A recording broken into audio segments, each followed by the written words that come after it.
Danes smo se pa podali na en tak zelo simpatičen dogodek, ki je bil namenjen samo novinarjem.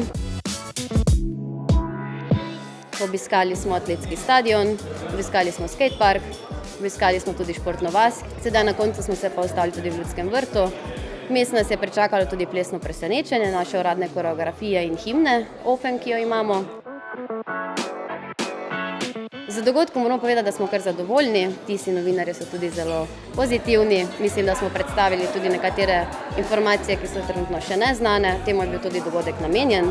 Tako da torej glavni akterji, ki dajo našo zgodbo oziroma Ofen zgodbo tudi v svet, da vedo tudi prave informacije, da vedo, kaj se bo dogajalo in tudi kako bo te stvari potekale.